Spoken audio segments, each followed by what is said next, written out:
सत्ता में अब राजनीतिक सत्ता के अजात शत्रु की बात करते हैं, जिनका आज 101वां जन्मदिवस है और आज ही के दिन उनकी कर्मभूमि लखनऊ की धरती पर इतिहास और स्मृतियों का एक नया अध्याय जुड़ गया। पूर्व प्रधानमंत्री अटल बिहारी वाजपेयी के 101वें जन्मदिवस के अवसर पर राजधानी लखनऊ में राष्ट्र प्रेरणा स्थल का भव्य उद्घाटन किया गया। इस विशाल और भावनात्मक परिसर का लोकार्पण प्रधानमंत्री नरेंद्र मोदी ने किया। राष्ट्र प्रेरणा स्थल में जनसंघ के संस्थापक श्यामा प्रसाद मुखर्जी, पंडित दीनदयाल उपाध्याय और पूर्व प्रधानमंत्री अटल बिहारी वाजपेयी की 65 फीट ऊंची कांस्य प्रतिमा लगी है। पीएम मोदी ने इसका भी अनावरण किया। पीएम मोदी ने राष्ट्र प्रेरणा स्थल के उद्घाटन समारोह में डिजिटल म्यूजियम भी देश को समर्पित किया, माफ कीजिए। और इस अवसर पर देश के रक्षा मंत्री और लखनऊ के सांसद राजनाथ सिंह और उत्तर प्रदेश के मुख्यमंत्री योगी आदित्यनाथ भी वहां मौजूद रहे। पीएम मोदी ने लोकार्पण और उद्घाटन के अलावा एक रैली को भी संबोधित किया, जिसमें उन्होंने अटल बिहारी वाजपेयी के साथ अपनी स्मृतियों को साझा किया। उन्होंने इस मौके पर कुछ राजनीतिक हमले भी किए, जिस पर हमने एक वीडियो रील तैयार की है। लेकिन पहले राष्ट्र प्रेरणा स्थल के बारे में कुछ खास। ये पूरा परिसर 65 एकड़ में फैला हुआ है। ये कमल के फूल जैसी आकृति में बना हुआ है। इस पर कुल 230 करोड़ रुपए खर्च हुए हैं। यहां श्यामा प्रसाद मुखर्जी, पंडित दीनदयाल उपाध्याय और अटल बिहारी वाजपेयी की मूर्तियां हैं। कांस्य से बनी मूर्तियों की ऊंचाई 65 फीट है। पार्क में 2 लाख लोगों के बैठने की क्षमता है। 3000 लोगों की क्षमता वाला थिएटर है। हेलीपैड, योग केंद्र और कैफेटेरिया भी हैं। यह प्रेरणा स्थल 3 वर्ष में बनकर तैयार हुआ है। यह स्थल अब जनता के लिए खुल गया है और दावा है कि यह राष्ट्रवाद की प्रेरणा का प्रमुख केंद्र बनेगा।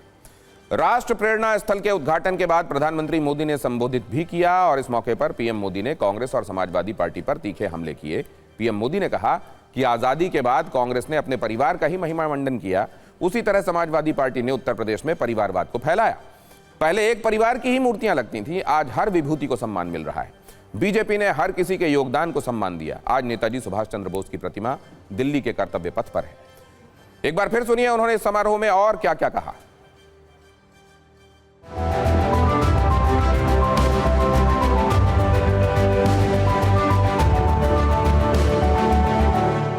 ये राष्ट्र प्रेरणा स्थल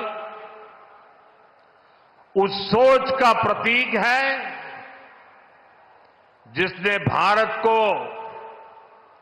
आत्मसम्मान, एकता और सेवा का मार्ग दिखाया है। इनकी विशाल प्रतिमाएं जितनी ऊंची है, इनसे मिलने वाली प्रेरणाएं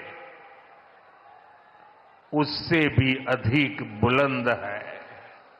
साथियों, पिछले 1 दशक में हमारा देश जिन मंत्रों के साथ आगे बढ़ा है, उनमें हमारे प्रधानमंत्री जी के द्वारा दिया गया एक महत्वपूर्ण मंत्र है, अपने महापुरुषों और अपनी विरासत का स्मरण करना, उन पर गौरव की अनुभूति करना तथा उनके प्रति सम्मान और उनका संरक्षण। इसी सोच से प्रभावित होकर इस प्रेरणा स्थल में भारत के 3 ऐसे महापुरुषों की भव्य प्रतिमाएं स्थापित की गई हैं, जो प्रेरणा के मूर्त स्वरूप हैं। अटल जी कहते थे, अंधेरा छटेगा, सूरज निकलेगा, कमल खिलेगा।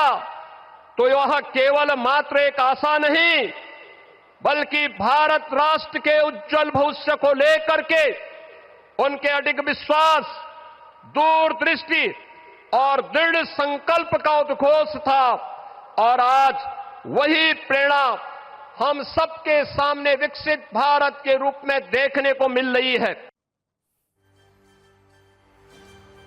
कुल मिलाकर आज कह सकते हैं कि लखनऊ केवल तहजीब की राजधानी नहीं, बल्कि भव्य स्मारकों और विशाल पार्कों का शहर भी बनता जा रहा है।